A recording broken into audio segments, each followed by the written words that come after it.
नमस्ते। हम नूतनकन पूरा मिथिलावासी के गोर लगै छी आ एकटा बटगबनी सुनबै छी जे सुनू अहाँ सब। जँ नीक लागे तऽ लाइक शेयर कमेंट करै छी, जहिना तहिना अहाँ सब करब तऽ सुनू।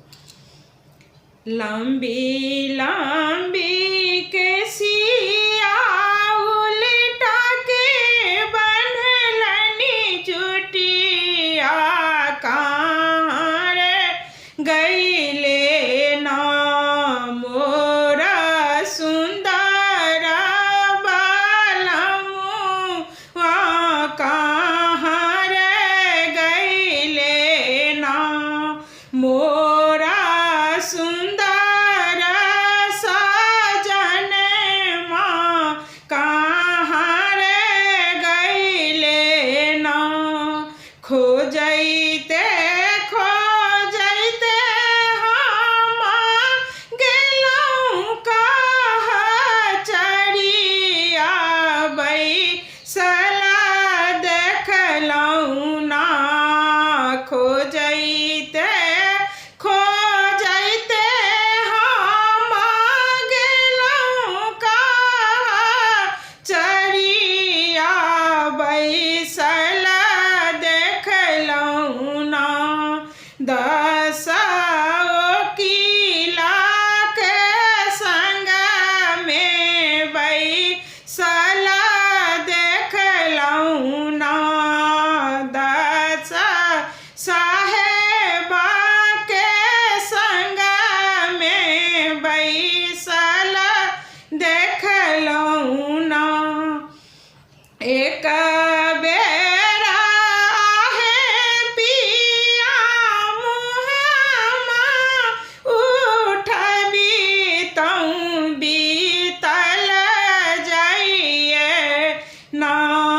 एक बेरा आहे सजना मुँहमा उठबी तँ बीतल जाइए ना। मोरा पाबा एसबा बीतल जाइए ना।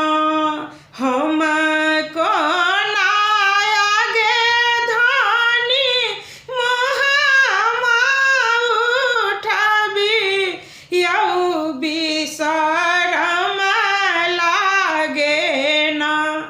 हाँ, दस ओकीला के संग में शरम लागे ना।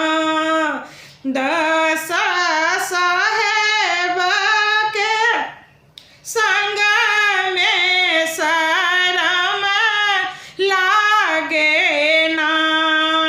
जब तोरा आहे पिया लगै छौ शरमुआ, कथिला केले ना।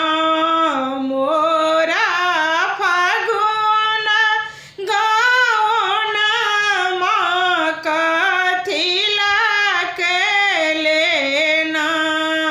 मोरा फागुन गाउन माँ, कथिला केले ना। इहे जावा सुनलनि पिया उठी घर अएलै, मनोरथ पुरलै ना। मोरा पिया घर अएलै, सब मन पुरलै ना। धन्यवाद। गीत किछु कनि गड़बड़ा गेला तऽ माफ करब।